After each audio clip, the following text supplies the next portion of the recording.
Bonjour à tous et bienvenue sur la chaîne du site Lean pour tous. Aujourd'hui, je vous propose une mise en application de la méthodologie 8D sur un exemple concret en entreprise. Le contexte de l'étude est le suivant. Donc, Mécanique Industrie est un groupe de 6 plateformes logistiques livrant des roulements à billes. Donc, après une période de croissance rapide, l'entreprise a vu son chiffre d'affaires baisser pendant 6 mois. Donc, les données d'entrée sont 2520 plaintes de clients mécontents, constitué donc de 1900 plaintes pour livraison tardive, 240 plaintes pour roulement non conforme, 200 plaintes pour erreur de commande et enfin 180 plaintes pour roulement rouillé. La première étape du 8D est la constitution de l'équipe. Donc l'objectif ici, ça va être de réunir autour du pilote du 8D une équipe pluridisciplinaire qui va être composée des personnes qui vont être concernées par la problématique et qui vont détenir les informations nécessaires à la résolution de cette problématique. Donc pour cette mise en application, on a défini un directeur de production, un directeur de plateforme, un chef de ligne, un livreur, ainsi que le responsable qualité. La deuxième étape est la description de la problématique. Donc l'objectif ici, c'est de collecter des informations qui vont être factuelles, précises, et qui vont être suffisantes pour décrire le problème. Donc l'outil parfait pour ça, c'est le QQOQCCP. Donc cet outil se décline avec les questions qui, quoi, où, quand, comment, combien et pourquoi. Donc ici, pour cette mise en application, on a donc qui va être concerné, Mécanique Industrie et ses clients. De quoi s'agit-il? D'une baisse du nombre de commandes avec des plaintes des clients. Où cela se produit-il? Dans les 6 plateformes logistiques et donc chez les clients. Quand cela a-t-il eu lieu? Donc sur 6 mois, entre la période de juillet à décembre. Comment ça a pris forme? Donc par des livraisons tardives, des roulements non conformes, des erreurs de commande et des roulements rouillés. Combien? Donc en tout, en totalité, 2520 plaintes. Et pourquoi? Donc ici, on peut commencer à chercher un petit peu les causes. Donc des livreurs qui se trouvaient en sous-effectif pendant cette période et pas de contrôle des commandes avant leur expédition. La troisième étape est la protection du client. Donc il s'agit ici de contenir le défaut pour limiter l'impact qu'il pourra avoir sur le client par la mise en place d'actions provisoires. Donc dans le cadre de notre exemple, pour le contrôle des commandes, on va mettre en place une communication interne pour sensibiliser les collaborateurs à la problématique. On va mettre en place un contrôle à 100% des commandes avant leur expédition pour interdire toute erreur de commande et toute non-conformité sur les pièces livrées. Cette solution peut paraître lourde, mais elle reste provisoire. Pour les livraisons, on va recruter des livreurs intérimaires pour absorber la charge et livrer les commandes à temps. Et pour les roulements, on va mettre en place un contrôle par échantillonnage à la réception des roulements en provenance du fournisseur. La quatrième étape est la recherche des causes racines à la problématique. Donc on va tout d'abord identifier les causes les plus probables pour trouver les causes racines. Donc pour cela, on effectue un brainstorming avec l'ensemble de l'équipe pour lister ces causes probables.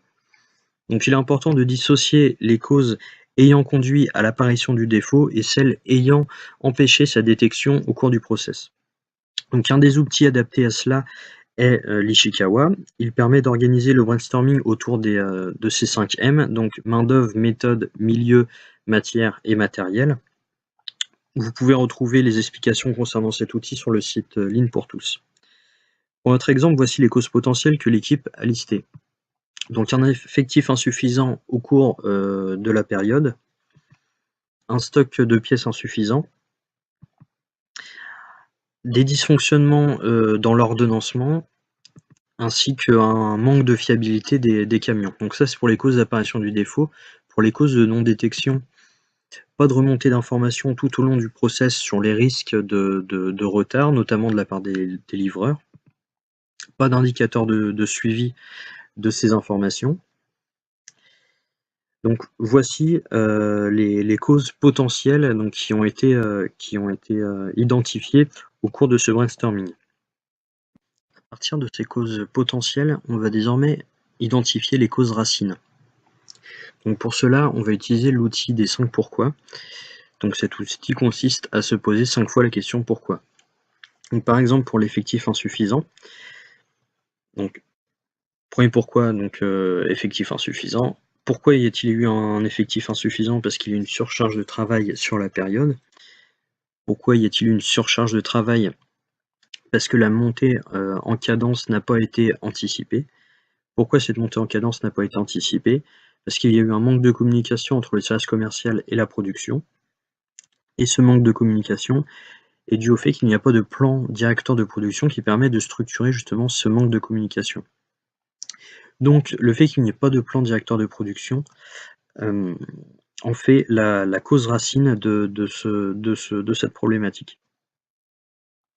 Donc ceci est à répéter pour toutes les causes potentielles qui ont été identifiées. Dans notre exemple, voici l'ensemble des causes racines identifiées par l'équipe.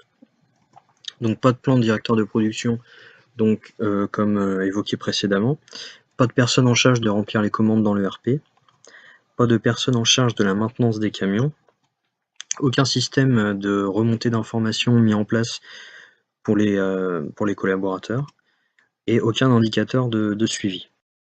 L'identification des causes racines nous mène directement à la 5e étape du 8D qui est de définir et de mener les actions correctives. Donc il va s'agir ici de rechercher, de sélectionner les meilleures solutions pour éliminer définitivement les causes racines de non-détection et d'apparition du défaut. Donc pour sélectionner les actions correctives, on peut réaliser des matrices de décision ou réaliser des analyses de risque. Dans le cadre de notre exemple, donc on a réalisé ce plan d'action. Donc il est important de mettre en face de chaque action un pilote et un délai. Donc on retrouve ici la création et le suivi d'un plan directeur de production. Définir et former une personne en charge du renseignement dans le RP, donc des informations. Faire réviser les camions. La création d'un système de remontée des dysfonctionnements et la création et le suivi d'indicateurs. L'étape 6 va être justement de mesurer l'efficacité de ces actions.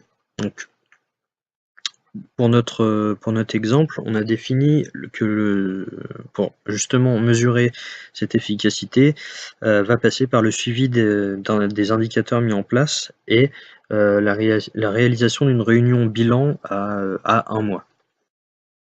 Après avoir vérifié l'efficacité des actions d'amélioration, on va réaliser l'étape 7 du 8D qui est de pérenniser et généraliser les actions d'amélioration pour éviter que la problématique ne revienne. Donc pour notre exemple, la généralisation des pratiques va passer par le déploiement des actions sur les 6 sites logistiques. La pérennisation des actions d'amélioration va passer par la mise à jour documentaire des procédures et des instructions. On va capitaliser la réalisation de ce 8D en communiquant en externe sur les travaux effectués donc, auprès des clients, et on va réaliser un bilan critique de ce 8D justement pour éviter de refaire d'éventuelles erreurs qui ont pu être faites sur ce 8D pour les futures résolutions de problèmes. Enfin, la dernière étape va être de clore ce 8D et de féliciter l'équipe. Donc par l'archivage des documents pour pouvoir retrouver les informations dans le futur et féliciter l'équipe qui a justement travaillé sur ce 8D. Voilà, j'espère que cette vidéo vous a plu. Je vous invite à consulter le site Lean pour tous pour tout complément d'information ou pour évaluer vos connaissances. Je vous invite également à nous laisser un commentaire en bas de cette vidéo. Merci.